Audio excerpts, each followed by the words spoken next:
بسم الله الرحمن الرحيم الحمد لله رب العالمين بارئ الخلائق أجمعين الحمد لأهله والصلاة على أهله الصلاة والسلام على سيد الأنبياء والمرسلين العبد المؤيد الرسولنا المسدد المصطفى الأمجد الحبيب الأحمد النبي الأمي المكي المدني السراج المنير الكوكب الدري صاحب الوقار والسكينة المدفون بأرض مدينة سيدنا ونبينا وشفيع ذنوبنا وطبيب قلوبنا وحبيب نفوسنا ومولانا أبي القاسم محمد المصطفى صلى الله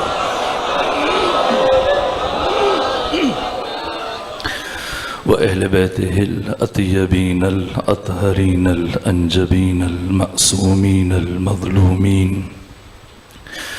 ورحمة الله على أحبابهم وأصحابهم وشيرتهم ومحبيهم ومواليهم أجمعين ولعنة الله على أعدائهم ومنكري فضائلهم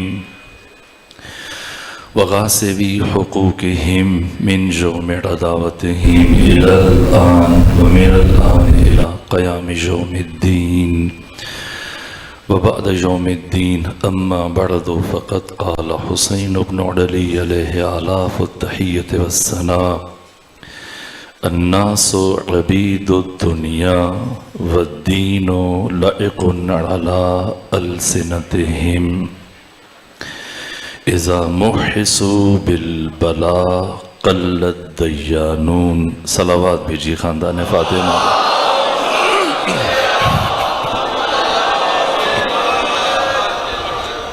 وقت بہت محدود اور مختصر ہے اور جو گزارشات کرنا چاہ رہا تھا شاید اب اس کے لیے وقت بہت کم ہے. میں کوشش کرتا ہوں خلاصہ کر کے سمیٹ کے چند پہلو بیان کروں اور وہ پہلو بیان کر دوں کہ جو زیادہ ضروری ہیں اور جن کا بیان کیے بغیر چارہ نہیں ہے. بیان کے دوران کوئی ایک آدھ بات ایسی آتی ہے کہ جو پہلے بھی بیان ہو چکی ہوتی ہے لیکن موضوع کے تسلسل کا تقاضا ہوتا ہے کہ اگر اس ایک بات کو درمیان سے ہٹا دیا جائے تو پھر باقی ساری باتیں بے ربط ہو جاتی ہیں اور ہم اس طرح سے نتیجے تک نہیں پہنچ پاتے. اس لیے یہ بات وضاحتاً عرض کروں. ایک جوان ابھی مجھ سے خواہش کر رہے ہیں کہ میں جو چیز کل بیان کی اب اس کو تکرار کروں تو اس میں زیادہ وقت گزر جائے گا. میں اجمالاً آپ کی بات اور خواہش کے احترام میں دو جملے کہہ دیتا ہوں اور وہ یہ کہ امیہ کا خاندان قریش سے سرے سے کوئی تعلق نہیں ہے.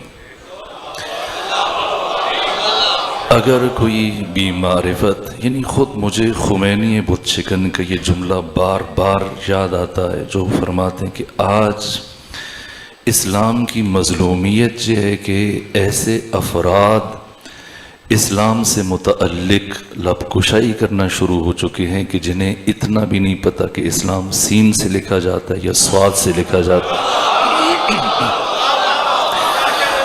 جو بنو امیہ کی رسول اسلام کے ساتھ رشتہ داریاں ثابت کرنے میں سرے سے اصلاً جو ہماری بنیادی ترین اور عجیب یہ جتنی بھی تاریخیں البدایہ والنہایہ ابن کثیر نے لکھی ہے, تاریخ کامل ابن اسیر نے لکھی ہے, طبری وہ ہمارے عالم نہیں ہیں. 310 ہجری میں آپ کی وفات ہوئی. علامہ جلال الدین سیوطی 911 ہجری میں ان کی وفات ہوئی. ابن حشام 157 ہجری میں ان کی وفات ہوئی. ابن اسحاق ابن خلدون یہاں تک کہ اور خود امام اسماعیل بخاری جن کی تاریخ کی کتاب زیادہ مشہور نہیں ہے, تاریخ کبیر جو 10 جلدوں پہ مشتمل ہے, تاریخ الاسلام امام شمس الدین ذہبی یہ اتنا بڑا نام ہے, صاحب سیر و اعلام نبلا, سب نے تحریر کی ہے سرے سے امیہ کا قریش سے کوئی تعلق نہیں ہے. عبد مناف کے 2 بیٹے ہیں, ایک بیٹے کا نام ہاشم ہے, ایک بیٹے کا نام عبد الشمس ہے. ہاشم کے بیٹے حضرت عبد المطلب کے بیٹے ابو طالب اور عبداللہ یہاں سے علی ابن ابی طالب علیہ آلاف و تحیت و ثنا اور وجود مبارک ختمی مرتبت، اور پھر یہ سلسلہ شجر طیبہ آگے بڑھا۔ دوسری طرف عبد مناف کا فرزند عبد الشمس جب شام گیا تو اسے غلام پسند آ گیا اور اس نے اسے بیٹا بنا لیا۔ یہ موجم البلدان میں بلازری نے لکھا ہے۔ اور اس سے بڑھ کر جو بہت بڑی شخصیت ہے مفسر قرآن صاحب تفسیر کشاف جار اللہ زماشری، انہوں نے ربیع الابرار کی دوسری جلد میں اس کو بہت تفصیل سے ایسے بیان کیا کہ میں بیان نہیں کر سکتا۔ لکھا کس طرح سے عبد الشمس نے امیہ کو اپنا بیٹا بنایا۔ اب امیہ شام کا بدکردار ترین فرد، جس کے اہل علاقہ اہل محلہ اس کے گھر والے اس سے پناہ مانگتے تھے، جس نے نہ اپنی ماں کو چھوڑا، نہ اپنی بہن کو چھوڑا، نہ اپنے محرم رشتوں کو چھوڑا، لیکن عبد الشمس کو یہ فرد پسند آیا، اسے اپنے ہمراہ لے کے آیا، رکھا، بیٹا بنایا، اور اپنے حین حیات اپنی زندگی میں اپنی بیوی جو اس کے لیے ماں کا درجہ رکھتی تھی اس کی زوجیت میں دے دی۔ یہ امیہ جو اپنی عادت سے مجبور تھا، مکہ پہنچنے کے بعد اس نے بنو ہاشم کی ناموس پر تجاوز کرنے کی کوشش کی۔ بنو ہاشم کے جوانوں نے اسے زد و کوب کیا، قتل کرنا چاہ رہے تھے، لیکن اس نے جب بہت معافی تلافی کی تو بالآخر انہوں نے اسے مکہ سے نکال باہر کیا۔ پھر یہ دوبارہ شام چلا گیا اور مسلسل 10 سال شام میں رہا۔ یہاں پھر اس کی نسل آگے بڑھی۔ ایک اس کا بیٹا ہے ابو عمر، جس کو زکوان کہا جاتا ہے۔ ابو عمر زکوان، اس کا بیٹا ہے عقبہ، اس کا بیٹا ہے ابو معید کا بیٹا ہے عقبہ کا بیٹا ہے ولید، جسے قرآن مجید نے فاسق کہا ہے۔ بنی مستلق سے متعلق جب اس نے ختمی مرتبت نے سے بھیجا کہ جا کے زکوٰۃ اور خمس لے کے آ جاؤ، اور وہ استقبال کے لیے آ رہے تھے کہ رسول اسلام کی طرف سے بھیجا ہوا فرد ہماری طرف آ رہا ہے۔ اس نے پلٹ کے بھاگا ہوا گیا ختمی مرتبت کے پاس، کہا میں تو زکوٰۃ کے لیے جا رہا تھا، آپ نے مجھے اس مقصد کے لیے بھیجا، لیکن وہ تو حملے کے لیے میرے قتل کے ارادے سے آ رہے تھے، اس لیے وہ جنگ کا ارادہ رکھتے ہیں۔ ختمی مرتبت اس کی یہ بات سن رہے تھے، اسی اثناء میں قرآن مجید کی آیت نازل ہوئی، اذا جاءکم فاسق بنبأ فتبینوا، کہ جب کوئی فاسق آدمی تمہارے پاس کوئی خبر لے کے آئے تو تم خوب تحقیق کر لیا کرو، مبادا انجانے میں تم کوئی نقصان نہ کر بیٹھو۔ یہ ولید بن عقبہ بن ابی معید بن ابو عمر بن امیہ مولا متقیان کے پاس آ کے رکا اور آپ سے کہنے لگا، علی آپ بہت بڑے شمشیر زن ہیں، لیکن شمشیر زنی میں اور شجاعت میں بھی آپ کے برابر کا شخص ہوں، میں بھی شمشیر زنی میں برابری کے درجے پہ ہوں، جتنے بڑے شمشیر زن آپ ہیں اتنا بڑا شمشیر زن میں ہوں۔ امیر المومنین علی ابن ابی طالب علیہ آلاف و تحیت و ثنا نے اس فرد کو لائق گفتگو نہیں سمجھا، لائق خطاب نہیں سمجھا، بس اتنا فرمایا، تلخ لہجے میں غضبناک نگاہوں سے ولید بن عقبہ بن ابی معید کی طرف دیکھا، کہا اسکت یا فاسق، اے فاسق خاموش ہو جا۔ ادھر علی ابن ابی طالب علیہ السلام نے فرمایا اسکت یا فاسق، ادھر قرآن کی یہ آیت نازل ہو گئی کہ مومن اور فاسق کبھی برابر نہیں ہو سکتے۔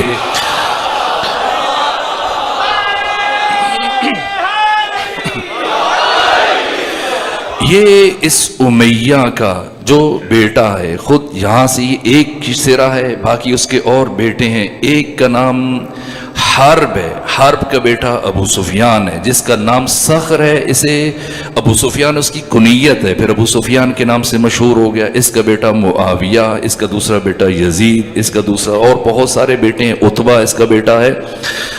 یہ سارے افراد اس طرح سے، ایک اور اس کا بیٹا ہے، اس کا نام ہے ابو العاص، ابو العاص کا بیٹا ہے حکم، حکم کا بیٹا ہے مروان، اور ابو العاص کا دوسرا بیٹا عفان ہے، پھر ان کے بیٹے ہیں آگے۔ اب یہاں سے خلیفہ سوم کا چچا زاد بھائی ہے مروان بن حکم، یہ مروان، اس کا باپ حکم۔ ان دو کو ختمی مرتبت نے یہ حکم جاری فرمایا کہ تم نہ میری زندگی میں مدینے میں داخل ہو سکتے ہو، نہ میرے مرنے کے بعد مدینے میں داخل ہو سکتے ہو، اور ختمی مرتبت کی زندگی میں کبھی ہزار کوششیں کی، بہت سارے لوگ سفارشیں کرتے رہے، ختمی مرتبت نے فرمایا ہرگز یہ کبھی مدینے میں داخل نہیں ہو سکتے، یہاں تک کہ بعد میں برادران اہل تسنن کے پہلے خلیفہ انہوں نے بھی اسے داخل نہیں ہونے دیا، دوسرے خلیفہ نے بھی داخل نہیں ہونے دیا۔ تیسری خلافت کے زمانے میں ان دو افراد کو پھر سے اجازت دی گئی، اور پھر خلیفہ سوم نے اپنی بیٹی مریم کا عقد کر دیا، مروان بن حکم کے ساتھ اپنا مشیر قرار دیا۔ یہاں سے پھر جو مسائل شروع ہوئے، اور جس طرح سے البتہ ناگزیر ہے کہ سمجھنا ہے، اگر کوئی شخص، کوئی جوان یہ چاہتا ہے، کوئی مسلمان یہ چاہتا ہے کہ وہ کربلا کا مطالعہ کرے، عاشورہ کا مطالعہ کرے، تاریخ کربلا کا مطالعہ کرے، اور پھر کسی دانشور کے پاس جا کے بیٹھے یا کوئی کتاب اٹھائے اور یزید اور حسین سے شروع کر دے، قیامت تک وہ تاریخ کربلا کو کبھی نہیں سمجھ سکتا، اس لیے کہ کربلا کی تاریخ کا آغاز یزید اور حسین سے نہیں ہو رہا ہے، کربلا کی تاریخ کا آغاز ابو طالب عمران اور ابو سفیان سے ہو رہا ہے۔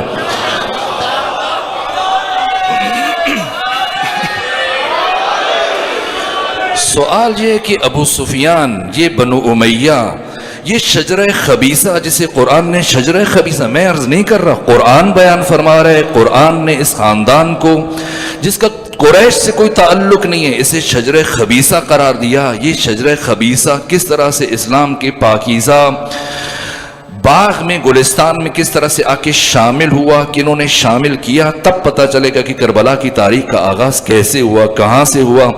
اچانک سے نہیں ہوا کہ کسی نے یزید کو اٹھا کر ختمی مرتبت کی مسند پہ بٹھا دیا ہو، نہ، ختمی مرتبت سے متعلق علامہ جلال الدین سیوطی نے لکھا ہے، طبری نے لکھا ہے، ابن عبد البر نے لکھا ہے، سب نے لکھا ہے، صاحب الاستیعاب نے لکھا ہے، صاحب الاصابہ نے لکھا، سب نے تحریر کیا۔ ختمی مرتبت اپنی زندگی کے آخری سال میں کسی نے آپ کو مسکراتے ہوئے نہیں دیکھا، آپ کی آنکھیں نم رہتی تھیں۔ جناب حذیفہ یمانی نے آپ سے استفسار کیا، فرزند یا رسول اللہ، ہم نے آپ کو کبھی مسکراتے ہوئے نہیں دیکھا، ہمیشہ آپ کے چہرے پہ غم اور اندوہ۔ فرمایا اس لیے ختمی مرتبت کی آنکھوں سے اشک جاری تھے کہ میں اپنے ممبر پر بنو امیہ کے بندروں کو اور اوباش جوانوں کو دیکھ رہا ہوں جو میرے ممبر کی حرمت کو پائمال کریں گے۔ سوال یہ کہ یہ بنو امیہ کس طرح سے اسلام کے پاکیزہ شجر میں داخل ہو گئے، اور تعجب ہے، آپ ذرا سا دیکھیں تاریخ اسلام کو۔ ختمی مرتبت کی رحلت ہوئی ہے 11 ہجری میں ختمی مرتبت کی 28 رجب کو وفات ہوئی، تو پھر عبداللہ بن عثمان بن عامر جنہیں تاریخ میں ابو بکر کہا جاتا ہے، یہ پہلے خلیفہ منتخب ہوئے سقیفہ بنی سعدہ میں، اور پھر یہ 13 ہجری تک ان کی حکومت چلی۔ 21 جمادی الثانی کو ان کی وفات ہوئی، اور ان کی وفات کے بعد پھر اہل تسنن کے دوسرے خلیفہ برسر اقتدار آئے، عمر ابن خطاب، پھر 10 سال حکومت کی 23 ہجری تک، 23 ہجری سے لے کر پھر 35 ہجری تک عثمان بن عفان جن کا تعلق بنو امیہ سے تھا یہ برسر اقتدار آئے، 12.5 سال حکومت کی۔ 35 ہجری کے آخر میں علی ابن ابی طالب علیہ آلاف التحیت وثنا کی حکومت آئی جو تقریباً 4.5 سال چلی، 40 ہجری تک، پھر 7 مہینے 25 دن امام حسن مجتبیٰ کا عہد خلافت ہے۔ یہاں سے پھر 40 ہجری سے امیر شام کی باقاعدہ حکومت شروع ہوتی ہے، اور پھر چلتی ہے 60 ہجری کے اواخر تک، رجب تک۔ پھر 60 ہجری میں جب امیر شام معاویہ کی موت ہوتی ہے تو اس کے بعد پھر اس کا بیٹا یزید ابن معاویہ برسر اقتدار آیا، جس نے 3 سال 8 مہینے اور 14 دن حکومت کی 64 ہجری تک۔ اور 64 ہجری میں جب یہ بدترین موت مرا کہ کل یا پرسوں کی گفتگو میں بیان کروں گا، خود علماء اہل تسنن پہاڑ سے وزنی نام صدر اسلام سے لے کے آج تک علم حدیث کے بڑے بڑے علماء، سیرت نویس، مورخین، تاریخ نگار، جو انہوں نے لکھا ہے، میں صرف کسی ایک شیعہ عالم کی بات یزید ابن معاویہ سے متعلق بیان نہیں کروں گا۔ علماء اہل تسنن وہ شخصیات، وہ اتنی بڑی، امام احمد ابن حنبل 4 لاکھ احادیث کے حافظ، علامہ جلال الدین سیوطی 2 لاکھ احادیث کے حافظ، ایسی برجستہ ترین شخصیات جن کی کتابیں مکتب اہل تسنن کا بنیادی ترین سرمایہ تصور کی جاتی ہیں، انہوں نے یزید ابن معاویہ سے متعلق کیا لکھا ہے اپنی کتابوں میں، میں ان کے کچھ حصص بیان کروں گا، یا کل کی گفتگو میں یا پرسوں کی گفتگو میں۔ 3 سال 8 مہینے 14 دن اس نے حکومت کی، کیسی موت تھی، کیا پر اسرار موت تھی، کیسے یزید مرا، بیان کروں گا۔ 64 ہجری میں یزید کی موت کے بعد اس کا بیٹا معاویہ ثانی برسر اقتدار آیا. پھر اس نے کچھ دن حکومت کی اور پھر اس کا نفس اسے اندر سے ملامت کر رہا تھا. چند دن نہیں گزرے تھے کہ یہ تخت پر بیٹھا اپنے باپ پر لعنت کی, دادا پر لعنت کی, پردادا پر لعنت کی کہ یہ حق اہل بیت تھا جو انہوں نے غصب کیا. پھر اب سمجھ میں آتا ہے ثانی زہرا کو حسین ابن علی اپنے ہمراہ شام کیوں لے کے گئے تھے. یہ ثانی زہرا زینب بنت علی عقیلہ بنی ہاشم علی کی شیر دل بیٹی کے خطبوں کا اثر تھا کہ یزید اور اس کے اجداد پر اس کے گھر سے لعنت کا سلسلہ شروع ہوا. کچھ دن اس نے حکومت کی اور اس کے بعد پھر اس کو قتل کروا دیا گیا. مروان بن حکم 9 مہینے کے لیے برسر اقتدار آیا, جیسے نہج البلاغہ میں مولا متقیان نے بیان کیا. اس کی مدت حکومت بھی بیان کی. یہ پیشن گوئیاں ہیں مولا متقیان کی, جس طرح سے جناب بیہقی نے ختمی مرتبت کی شخصیت اور آپ کی پیشن گوئیوں کو بیان کیا, کئی جلدوں میں بیان کیا, اس کی طرف بھی اشارہ ہوگا. مولا متقیان نے بیان کیا تھا کہ مروان بن حکم کتنی حکومت کرے گا. 9 مہینے اس نے حکومت کی. پھر اپنی بیوی کے ہاتھوں مارا گیا. اپنے کردار کی وجہ سے اس کی بیوی نے کنیزوں کے ساتھ مل کے رات جب یہ سو رہا تھا اس کے چہرے پہ تکیہ رکھا, سانس بند ہوا, مر گیا. مروان بن حکم جب اس کی موت ہوئی تو 65 ہجری سے اس کے بڑے بیٹے عبد الملک بن مروان کی حکومت شروع ہوئی, جو 86 ہجری تک 21.5 سال تک جاری رہی. 86 ہجری میں عبد الملک بن مروان کی موت کے بعد اس کا چھوٹا بھائی مروان بن حکم کا دوسرا بیٹا سلیمان بن عبد الملک بن مروان برسر اقتدار آیا اور پھر اس نے 86 ہجری سے لے کر 96 ہجری تک حکومت کی. پھر اس کے بعد تیسرا بیٹا عبد الملک بن مروان کا پہلا بیٹا ولید بن عبد الملک بن مروان, جس نے 10 سال حکومت کی 86 سے 96 تک. پھر اس کا دوسرا بیٹا آ گیا سلیمان بن عبد الملک بن مروان, اس نے 3 سال حکومت کی 99 ہجری تک. پھر اس کے بعد عمر ابن عبد العزیز بنو امیہ کا وہ خلیفہ اور وہ حکمران جس نے پہلی مرتبہ فتح دوبارہ سے اولاد فاطمہ کو واپس کیا. مسلسل کئی سالوں سے جو علی اور علی کے بیٹوں پر جمعے کے خطبوں سے ممبروں سے لعنت اور گالیوں کا سلسلہ جاری تھا, آ کر بند کیا. سادات کے اور مومنین کے وظیفوں کو بحال کیا. ہزاروں مومنین سادات جو قید میں گزار رہے تھے, زندگی مشقت سے گزار رہے تھے, انہیں رہا کیا, ان کی زمینوں کو واگزار کیا, بیت المال سے ان کے وظائف کو بحال کیا. 99 ہجری میں اس کی حکومت شروع کی لیکن 3 سال بھی مکمل نہ کر سکا. 101 ہجری میں اس کو قتل کروا دیا گیا. یہ عمر ابن عبد العزیز اور پھر اس کے بعد مروان بن حکم کا تیسرا بیٹا عبد الملک بن مروان کا تیسرا بیٹا برسر اقتدار آیا یزید بن عبد الملک بن مروان, اس نے حکومت کی. اور اس کے بعد پھر اس کا چوتھا بیٹا آیا حشام بن عبد الملک بن مروان. یزید نے 101 ہجری سے لے کر 105 ہجری تک 4.5 سال حکومت کی. اس کے بعد پھر اس کا چوتھا بیٹا حشام بن عبد الملک بن مروان, اس نے 105 ہجری سے لے کر 125 ہجری تک مسلسل 20 سال حکومت کی. پھر اس کے پوتوں پہ نوبت آ گئی. عبد الملک بن مروان کا پوتا ولید بن یزید بن عبد الملک بن مروان 1 سال حکومت کی 125 ہجری سے 126 ہجری تک. پھر یزید بن ولید بن عبد الملک بن مروان, اس نے بھی 1 سال حکومت کی. اور اس کے بعد ابراہیم بن ولید بن عبد الملک بن مروان, اس نے 1 سال حکومت کی. اس کے بعد پھر مروان حمار آ گیا, اس نے 126 ہجری سے لے کے 132 ہجری تک حکومت کی. یہ بنو امیہ کی حکومت. اب ذرا سا سوچئے گا اور غور کیجئے گا, میں نے اجمالی طور پر بیان کیا.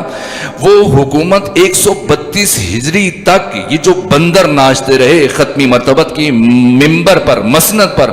اور عجیب یہ کہ 64 ہجری سے مروان کی حکومت شروع ہوئی, پھر اس کا بیٹا, پھر اس کے پوتے اور پوتوں کے بھی آگے بیٹے برسر اقتدار آئے 132 ہجری تک. خود شمار کیجئے گا 64 ہجری سے لے کر 132 ہجری تک کتنے سال بنتے ہیں. اتنے سال وہ مروان جسے ختمی مرتبت نے اپنے باپ کے ساتھ شہر بدر کیا وہ برسر اقتدار آیا. اور وہ ولید بن عقبہ بن ابی معیط جسے قرآن مجید نے فاسق قرار دیا, اسے سعد بن ابی وقاص کو کوفہ کے عہدے سے ہٹا کر, والی کے عہدے سے ہٹا کر اسے کوفے کا گورنر بنا دیا گیا, جو شرابی تھا, بد کردار تھا. ایسے افراد ولید بن عقبہ بن ابی معیط, وہ شخص کے جس کا باپ عقبہ جنگ بدر کے 70 اسیروں میں سے وہ واحد اسیر ہے جو معافیاں مانگتا رہا. ختمی مرتبت نے فرمایا یہ لائق معافی نہیں ہے, اسے قتل کرو, میرے سامنے قتل کرو. عقبہ کو ختمی مرتبہ اگر یہ خانہ کعبہ کے خلاف سے بھی لپٹ جائے, اتنا نجس ہے کہ واجب القتل ہے. ختمی مرتبت نے قتل کروایا. باپ اس کردار کا مالک ہے، بیٹا اس کردار کا مالک ہے، اسے اسلامی حکومت میں کون شریک قرار دے رہا ہے؟ سعد بن ابی وقاص کو جو فاتح جنگ قادسیہ ہیں، ایران کے فاتح ہیں، عراق کے فاتح ہیں، انہیں عہدے سے ہٹا دیا گیا۔ دوسرے خلیفہ نے سعد بن ابی وقاص کو گورنر بنایا تھا، تیسرے خلیفہ نے آتی اس کو ہٹا کر ولید بن عقبہ جیسے نابکار کو۔ کس طرح سے بنو امیہ آئے یہ سمجھنا ضروری ہے تاکہ بات سمجھ میں آئے، پھر پتا چلے کہ ابو طالب عمران کون ہے، کیا کیا، پھر پتا چلے علی کون ہے، پھر پتا چلے فاطمہ زہرا کون ہے، پھر پتا چلے حسن مجتبیٰ کون ہے، پھر پتا چلے حسین ابن علی کون ہو، پھر پتا چلے ثانی زہرا عقیلہ بنی ہاشم زینب بنت علی کون ہے، جنہیں آج بھی پردہ غیبت میں امام زمانہ سلام پیش کر رہے ہیں۔ پھر کربلا سمجھ میں آئے گی کس طرح سے یہ شجرہ خبیثہ اسلام میں داخل ہوا۔ ادھر ختمی مرتبت کی رحلت ہوئی، یہ نقطہ جو میں تکراری طور پہ بیان کر رہا ہوں لیکن مجبور ہوں، ختمی مرتبت کی رحلت ہوئی، اور چونکہ آپ کی بیماری نے زیادہ طول نہیں کھینچا، جمعرات کے دن آپ کی بیماری شروع ہوئی، پیر کے دن آپ کی وفات ہو گئی، صرف 4 دن بیمار رہے۔ ان بیماری کے ایام میں بنو امیہ کا سردار صخر جس کا نام ابو سفیان ہے، یہ مدینے کے اندر موجود نہیں تھا، شام میں تھا۔ ان لوگوں کا زیادہ وقت شام میں گزرتا تھا، تجارت کرتے تھے، آتے جاتے تھے، شام میں بھی انہوں نے اپنے گھر بنا رکھے تھے، یہ شام میں تھا۔ وہاں شام میں سے خبر ملی کہ پیغمبر کا انتقال ہوا، فوراً سے اس نے اپنے تمام اموال کو، تجارت کے اسباب کو غلاموں کے سپرد کیا، ایک تیز رفتار گھوڑا لیا، سر پر دوڑاتا ہوا پہنچا، اور جیسے یہ مدینہ کے قریب پہنچا رستے میں اس نے پوچھا کہ پیغمبر کے بعد پھر جانشین کون بنا، خلیفہ کون بنا؟ تو بتایا گیا کہ عبداللہ بن عثمان بن عامر کو آپ کا جانشین منتخب کر لیا گیا۔ یہ راستے میں جیسے یہ خبر سنی گھر نہیں گیا، سفر کا تھکا ہوا، اس کے باوجود سیدھا چلا جناب عباس بن عبد المطلب کے پاس، پیغمبر گرامی اور علی ابن ابی طالب علیہ السلام کے چچا کے پاس، اور چل کے کہا کہ یہ خلافت جا تو بنو ہاشم کا حق ہے یا پھر بنو امیہ کا حق ہے، یہ بنو تمیم کے پست قبیلے کا فلاں فرد کب سے اس قابل تھا کہ وہ خلیفہ بن جائے اور ہم اس کی بیعت کریں اور اس کے زیر سرپرستی زندگی گزاریں؟ عباس بن عبد المطلب جو پریشان تھے، جیسے ہی سردار بنو امیہ ابو سفیان کی بات سنی خوش ہو گئے کہ اس مشکل وقت میں کوئی تو ہے جو ہماری حمایت کر رہا ہے۔ کہ بتاؤ پھر کیا کر سکتے ہیں ہم، آپ جب کہ وہ حاکم بن چکا، حکمران بن چکا۔ تو سردار بنو امیہ، ایک صلوات بھیجیے خاندان فاطمہ پر۔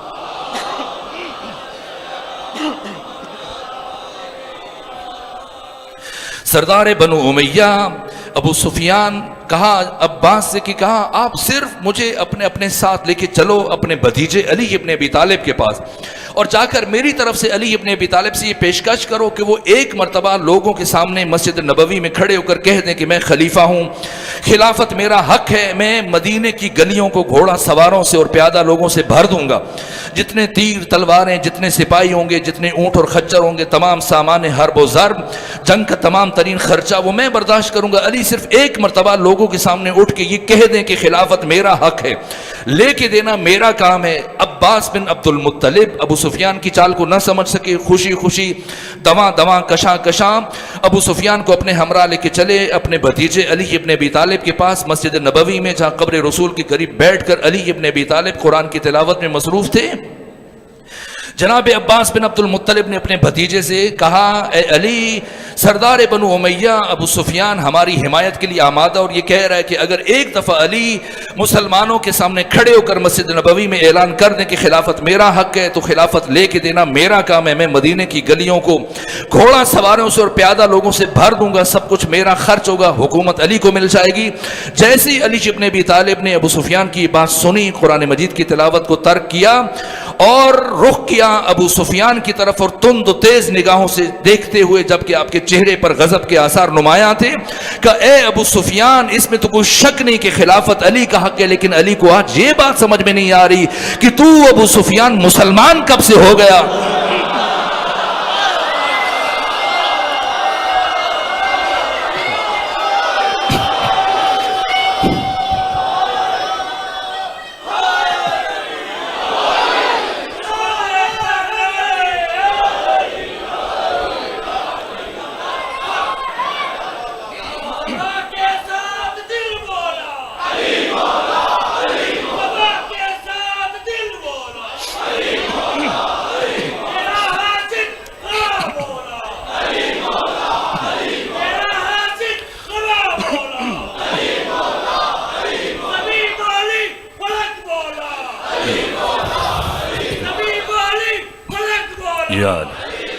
اجازت دیجیے یا علی. ابو سفیان خلافت میرا حق ہے، اس میں کوئی شک نہیں، لیکن علی کو یہ بات سمجھ میں نہیں آ رہی کہ تو ابو سفیان مسلمان کب سے ہو گیا، تمہارا اسلام سے کیا تعلق ہے؟ چونکہ تو نے ظاہری طور پہ کلمہ پڑھا، تو مہدور الدم ہے، ہم مجبور ہیں کہ تمہارے اوپر تلوار نہیں اٹھا سکتے، لیکن اس کا یہ مطلب نہیں کہ تم اسلام کے اساسی مسائل میں مداخلت کرو، خلافت کی باتیں کرو، حق نہیں پہنچتا کہ تم خلافت سے متعلق لب کشائی کرو.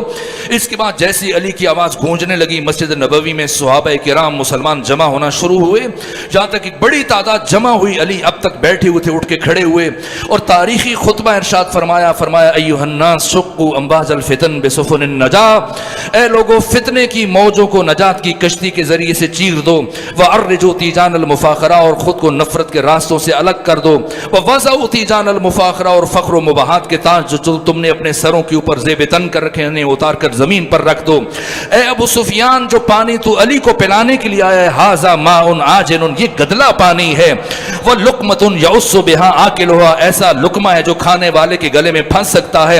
اور پھر خطاب کیا ان مسلمانوں اور ان صحابہ کی طرف، کہا کہ آج تم یہ باتیں کرتے ہو، کل جب خود میں نے اپنے حق میں آواز اٹھائی اور فاطمہ زہرا نے میرے حق میں قیام کیا اور خلافت سے متعلق گفتگو کی، ان اقل یقولوا حرس علی الملک، جب ہم نے خود اپنے حق کے لیے آواز اٹھائی تو تم نے کہا علی حکومت کا حریص ہے، اور جب ہم خاموش ہو گئے تو تم نے یہ کہنا شروع کر دیا کہ جزع من الموت وان اسکت جزع من الموت، جب ہم چپ ہوئے تم نے کہا علی موت سے ڈر گئے.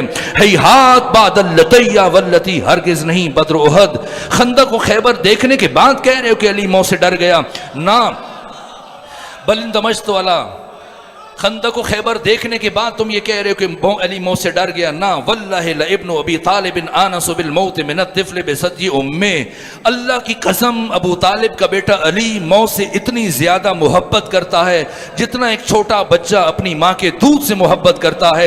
پھر علی کے سکوت کا راز کیا ہے، علی کی خاموشی کی حکمت کیا ہے؟ فرمایا بل اندمجت علی مکنون علم لو بہت لاستربتم اضطراب العرشیۃ فی طویل بعیدا، علی کے سکوت کا راز وہ علم کا ٹھانٹے مارتا ہوا بے کنار سمندر، علم کا وہ سمندر کہ جس کا کوئی کنارہ نہیں ہے، وہ علم مکنون باعث بنا کہ جس کی ایک جھلک اگر میں تم پر اور تمام انسانوں پر ظاہر کروں تو اس کائنات کے تمام انسان علی کے علم کی اس جھلک کو تحمل نہ کر سکیں، اور اس طرح سے کپ کپانے لگ جائیں اور اس طرح سے تھرتھرانے لگ جائیں جس طرح سے انتہائی گہرے کنویں میں ڈول کی رسی کپ کپاتی ہے اور ڈول کی رسی تھرتھراتی ہے. یہاں سے نا امید ہوا سردار بنو امیہ ابو سفیان چلا، اور جب کچھ سمجھ میں نہ آیا پھر بھی گھر نہیں گیا، تھکا ہوا ہے سفر کا، اس کے باوجود ایسا سازشی ذہن ہے. یہاں علی ابن ابی طالب کی بارگاہ سے نا امید ہوا اور اب دوسری کوشش کے لیے خلیفہ وقت کے پاس گیا، اسے ڈرایا دھمکایا، اس سے جا کے کہا تمہیں میری سماجی حیثیت کا پتہ ہے، میری معاشی حیثیت کا پتہ ہے، میری خاندانی حیثیت کا پتہ ہے، میری عددی کثرت کا پتہ ہے،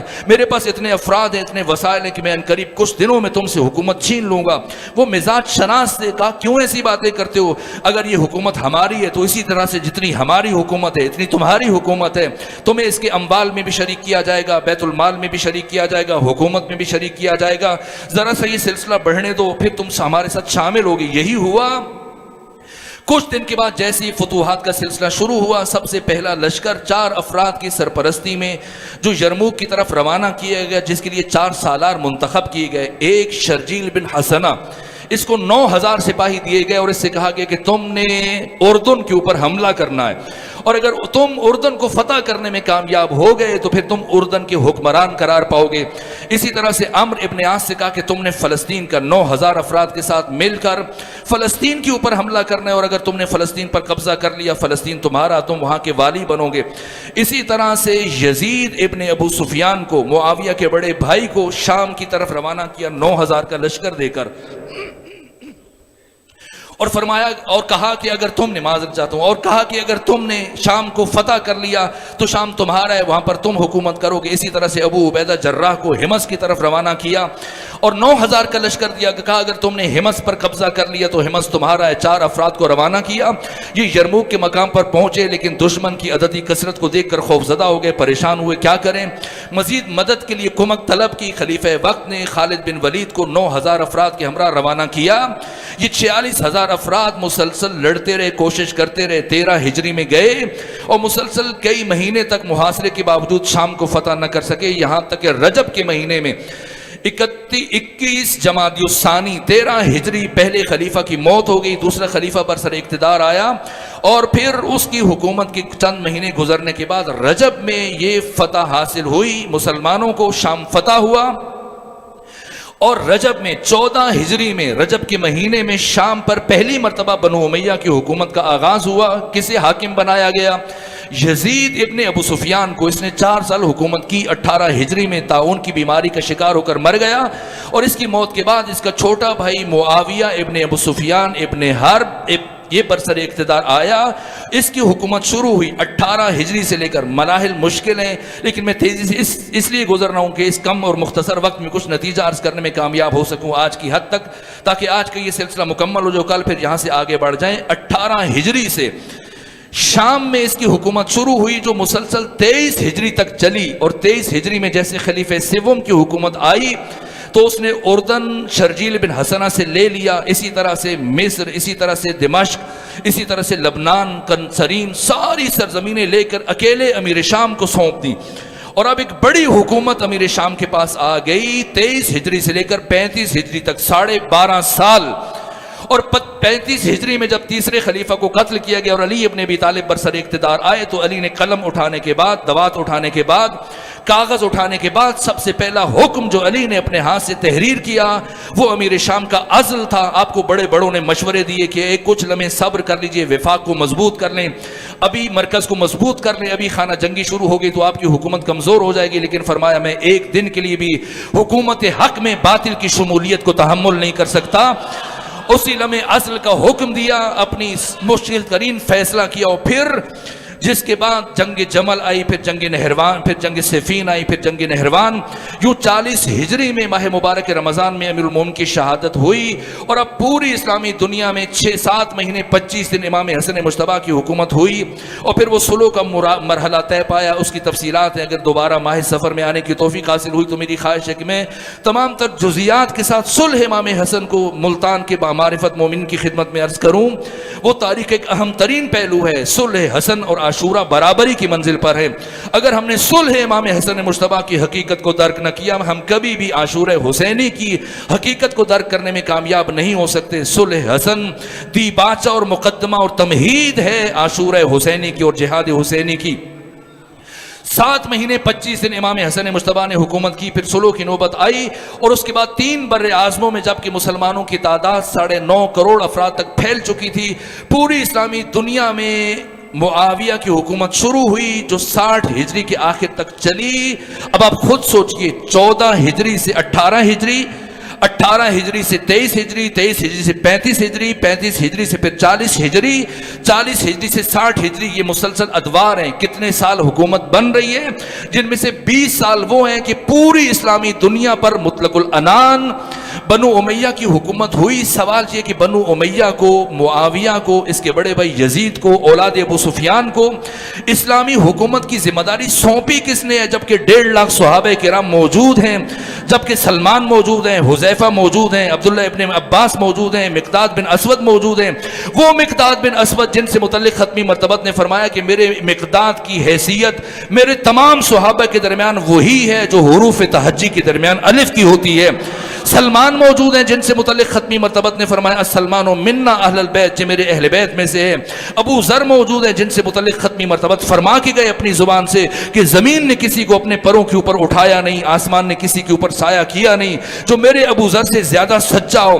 اتنے بڑے بڑی شخصیتیں موجود ہیں، سب کو نظر انداز کر کے منزل انہیں ملی جو شریک سفر نہ تھے، وہ جو مؤلفۃ القلوب ہیں، جو صرف تلوار اور شمشیر کو دیکھ کر 8 ہجری میں فتح مکہ کے موقع پر اسلام قبول کر رہے ہیں۔ یہ مؤلفۃ القلوب، ان کو حکومت اسلامی سونپ دی گئی جن کو اصلا سرے سے پتہ نہیں تھا۔ جس جملے سے اپنی گفتگو کا آغاز کیا اسی جملے پہ ختم کر رہا ہوں۔ وہ افراد جنہیں اتنا بھی نہیں پتا تھا کہ اسلام سین سے لکھا جاتا ہے یا اسلام سواد سے لکھا جاتا ہے، اسلام کی حکومت ان کے سپرد کر گئی۔ کون باعث بنا؟ اس لیے جب امام علی زین العابدین سے پوچھا گیا بتائیں آپ کے بابا حسین ابن علی کب شہید ہوئے؟ فرمایا جمعہ کے دن۔ کہا آپ کی پھوپھی زینب بنت علی فرماتی ہیں پیر کے دن۔ کیا وہ بات غلط غلط ہے؟ فرمایا نا وہ بھی صحیح ہے یہ بھی صحیح ہے۔ کہا پھر کیسے ممکن ہے کہ ایک ہی انسان جمعہ کے دن شہید ہو، وہی انسان پیر کے دن شہید ہو؟ فرمایا بظاہر حسین جمعہ کے دن شہید ہوئے، بباطن میرے بابا حسین پیر کے دن شہید ہوئے، اس لیے کہ قتل الحسین بالسقیفہ، سقیفہ کے دن ہی حسین ابن علی شہید ہو گئے تھے۔ اب سمجھ میں آتا ہے فاطمہ زہرا کبھی گھر سے باہر نہ آنے والی بی بی،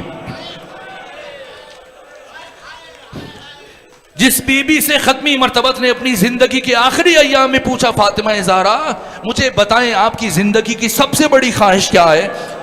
کہا بابا اس دنیا میں میری زندگی کی سب سے بڑی ایک ہی خواہش ہے، کیا؟ کوئی نامحرم مجھے نہ دیکھے اور میں کسی نامحرم کو نہ دیکھوں۔ سوال یہ کہ وہ بی بی جس کی زندگی کی سب سے بڑی خواہش ہے کہ کوئی نامحرم نہ دیکھے، آج کیا ہوا کہ اپنے گھر سے چلی ہیں، وہ دروازہ ابھی تک کسی مسلمان نے بند نہیں کیا جو مسجد نبوی میں کھلتا ہے۔ اگر بی بی اس دروازے سے جائیں تو مسجد نبوی تک ایک قدم کا فاصلہ ہے، لیکن آج کیا حکمت عملی اختیار کی، اس دروازے سے نہیں گئی، کہاں سے جا رہی ہیں؟ گلیوں سے گزر کے جا رہی ہیں۔ ابن خلدون جیسے متعصب مورخ نے تحریر کیا کہ فاطمہ زہرا جب گھر سے چلی تو آپ کی ابا زمین پر خط کھینچتی ہوئی چل رہی تھی، اور آپ کے چلنے کا انداز ہو بہو رسالت مآب کے جیسا تھا۔ اب یا تو فاطمہ چلتی ایسے تھی یا یہ انداز اختیار کیا تاکہ ضمیر انسانی پر دستک دے سکیں کہ مسلمانوں غور کرو آخر کیا ہونے جا رہا ہے کہ فاطمہ زہرا زندگی میں پہلی مرتبہ اس حال میں نامحرموں کے مجمع میں جا رہی ہیں۔ فاطمہ زہرا چلی، رسول اسلام کا عصا اٹھایا، رسول اسلام کا امامہ گلے میں ڈالا، بنو ہاشم کی خواتین کے جھرمٹ میں چلی، ازواج نبی نے خواہش کی ہمیں بھی ساتھ لے چلیں، جناب ام سلمہ نے کہا، فرمایا نہ یہ میرا محاذ ہے، میں نہیں چاہتی کہ آج کے دن میرے بابا محمد مصطفیٰ کے حرم کی حرمت پامال ہو جائے، یہ جہاد فاطمہ زہرا کا جہاد ہے۔ اب فاطمہ زہرا چلی، اپنے لفظوں کو منتخب کر رہی ہیں، لفظوں کا لشکر بنا کر حزب حاکم کے دربار میں پہنچی ہیں۔ اس عالم میں کہ جب فاطمہ زہرا پہنچی تو ہر طرف سے ہنسی چل رہی تھی، کہکے چل رہے تھے، مسلمان ایک دوسرے کو دیکھ کے ہنس رہے تھے۔ اس عالم میں جب کھڑی ہوئی بہت دیر تک نبی زادی گریہ کر رہی تھی، یہ سوچ کر کے گریہ کر رہی تھی کہ زندگی بھر جب سے فاطمہ نے چلنا شروع کیا، جب بھی اپنے بابا کے سامنے آتی تھی پیغمبر کی نگاہ پڑتی تھی، پیغمبر اٹھ کے کھڑے ہو جاتے تھے، آگے چلتے ہوئے آتے تھے، فاطمہ زہرا کا استقبال کرتے تھے۔ آج وہی فاطمہ ہے، اسی فاطمہ زہرا کے بابا کا منبر اور مسند ہے، آج سب بیٹھے ہیں، فاطمہ زہرا کھڑی اپنے خطبے کا آغاز کیا، اور اس جملے سے خطبے کا آغاز کیا، مجھے جو جانتا ہے سو جانتا ہے، جو نہیں جانتا پہچان لو، اعلموا انی فاطمہ بنت نبیکم، میں تمہارے نبی کی بیٹی فاطمہ زہرا ہوں۔ تاریخ انسانی کے ایک ایک باشعور اور باضمیر فرد سے خطاب کر کے جا رہی ہیں فاطمہ زہرا سلام اللہ علیہا۔ کیا ہوا، کیا مصیبت آئی؟ فاطمہ زہرا نے ایک مرتبہ وہ خطبہ ارشاد کیا، وہ افراد جو ہنس رہے تھے، چیمیں گویاں کر رہے تھے، اتنا بڑا خطبہ تھا بقول استاد آیت اللہ وحید خراسانی کے۔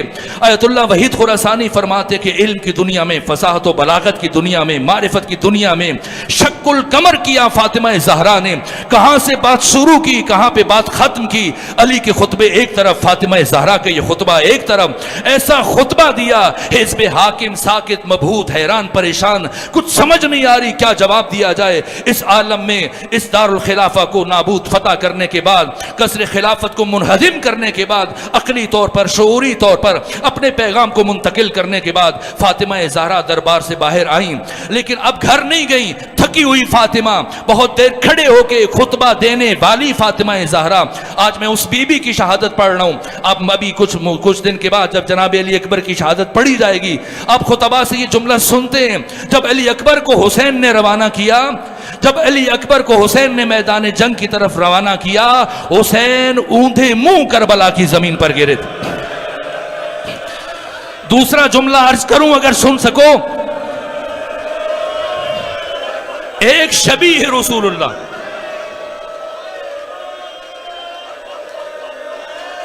ایک شبیہ رسول اللہ علی اکبر جنہیں حسین نے روانہ کیا تو اوندھے منہ کربلا کی زمین پر گرے۔ دوسری ہستی کا ذکر کروں، کون ہے جس کی وجہ سے علی اوندھے منہ زمین پر گرے؟ کون؟ نبی زادی فاطمہ زہرا۔ جیسی آ کے آپ کو خبر دی گئی فاطمہ زہرا کی رحلت ہوئی، فسقط علی وجہہ، علی جیسے کھڑے تھے اسی طرح سے اوندے منہ زمین پر گرے.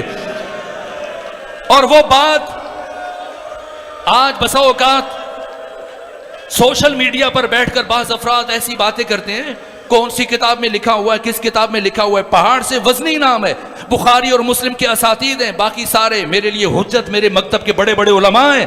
یہ مفاتیح الجنان جو آپ کے گھروں میں موجود ہے، مجھے بتائیں کس نے لکھی؟ شیخ عباس قمی نے لکھی. اتنی بڑی شخصیت جس کی کتاب آپ میں سے ہر گھر میں موجود ہے، اسی شخصیت کی دوسری کتاب اٹھائیں جس کا نام بیت الاحزان ہے. اور پھر بیت الاحزان کی شروع میں شیخ عباس قمی نے کیا واقعہ لکھا کہ 64 ہجری میں نہ، کربلا کے کچھ عرصہ گزرنے کے بعد 63 ہجری کے اواخر میں، یہ 64 ہجری کے اوائل میں، مدینے سے ایک بہت بڑی شخصیت کا بیٹا شام گیا، یزید کے پاس بیٹھا، بات کی، کہا اے یزید میں تم سے ناراض ہوں، میں تم سے دکھی ہوں. کہا کس بات پہ دکھی ہو؟ کہا تمہارا جھگڑا مردوں کے ساتھ تھا، حسین کو قتل کر دیا، حسین کے بیٹوں کو مار دیا، بھائیوں کو مار دیا، ساتھیوں کو قتل کر دیا. اگر اتنا کچھ کر جاتے اور اس پر رک جاتے تو تمہارے پاس نہ آتا، لیکن تمہیں حق نہیں تھا کہ رسول زادیوں کو، نبی کی بیٹیوں کو بازاروں اور درباروں میں لے کے آؤ. میں اس لیے آیا ہوں تاکہ شکوہ کروں. یہ سنا یزید کا چہرہ غصے سے سرخ ہوا، اٹھا، اسی حالت میں اٹھ کے گیا، لکڑی کا ایک صندوق کھولا، اس میں سے ایک تحریر نکالی اور آنے والے مہمان کے سامنے پھینکی. کہا یہ پڑھو پھر بات کرو. کہا اس میں کیا لکھا ہے، یہ کیا تحریر ہے؟ کہا یہ تمہارے باپ کا خط ہے جو اس نے مدینہ سے میرے باپ کو شام میں بھیجا تھا. وقت ختم ہو چکا. 2 جملے عرض کروں. لکھنے والے نے کیا لکھا؟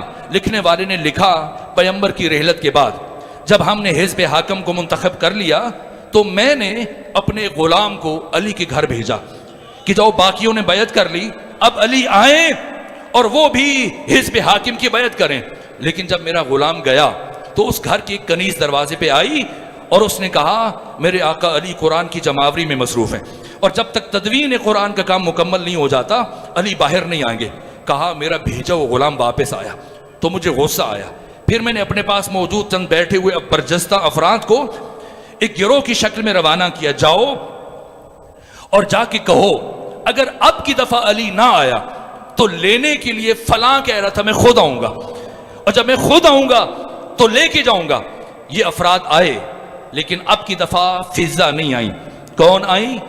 اب کی دفعہ فاطمہ زہرا آئیں. وہ منزل ابھی آگے. فاطمہ زہرا آئیں اور جب دق الباب ہوا سیدہ سے، جب انہوں نے کہا پیغام پہنچایا اس فرد کا، بی بی نے فرمایا اس سے جا کے کہنا نبی زادی تم سے یہ کہہ رہی ہے جب حکومت تم نے ہم اہل بیت سے چھین لی ہے تو اور کیا چاہتے ہو؟ اگر یہ چاہتے ہو کہ علی آ کر تمہاری بیعت کریں تو فاطمہ زہرا کی زندگی میں کبھی ایسی نوبت نہیں آئے گی، جاؤ اور جا کے بتا دو. یہ افراد پلٹ کر گئے.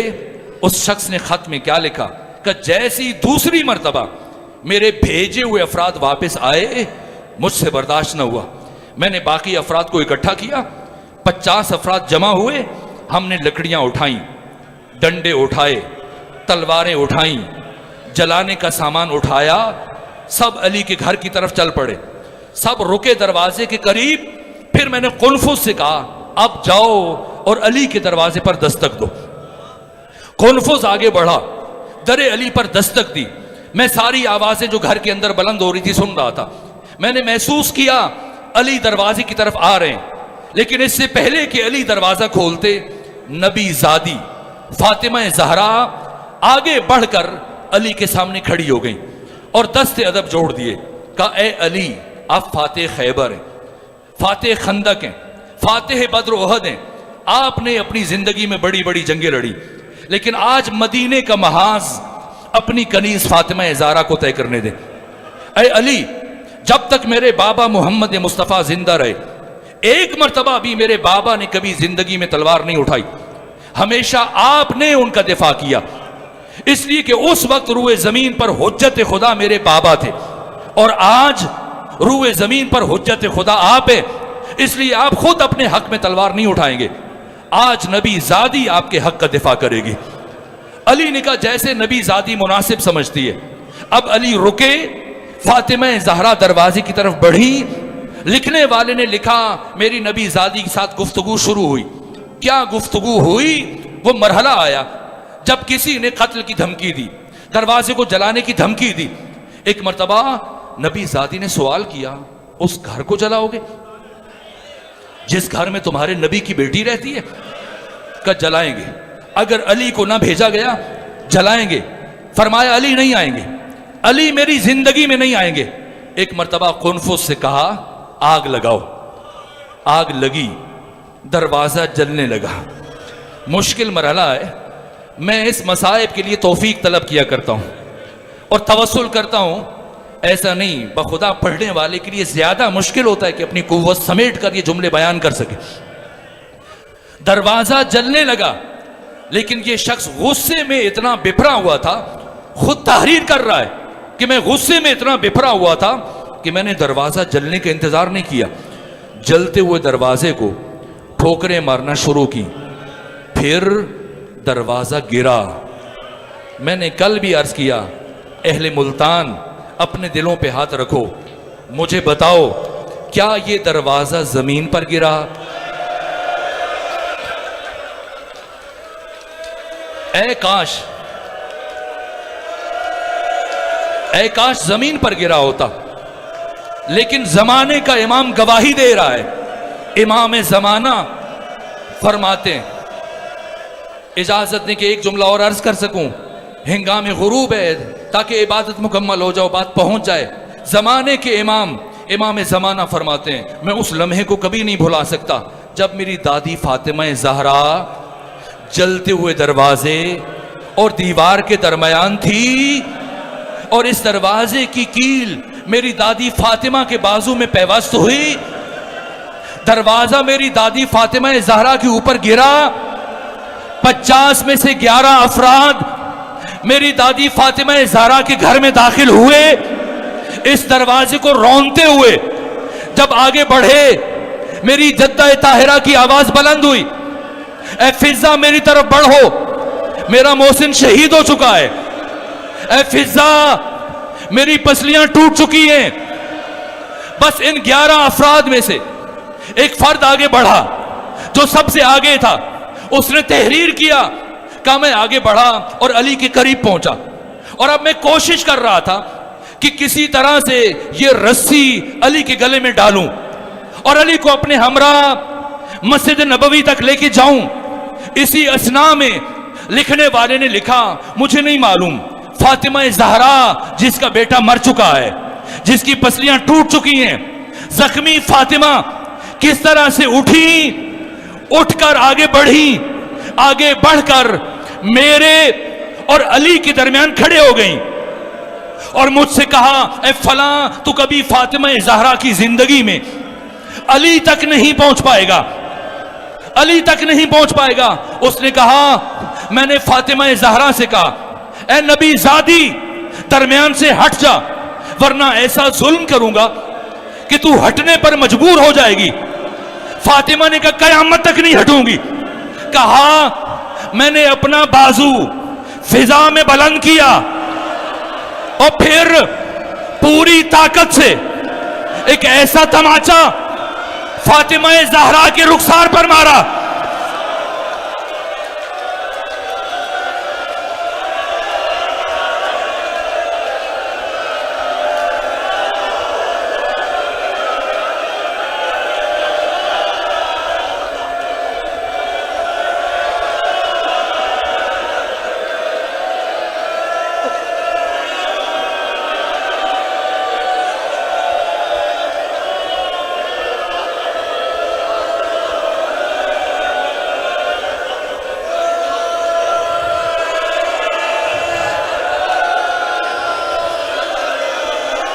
ایک جملہ اجازت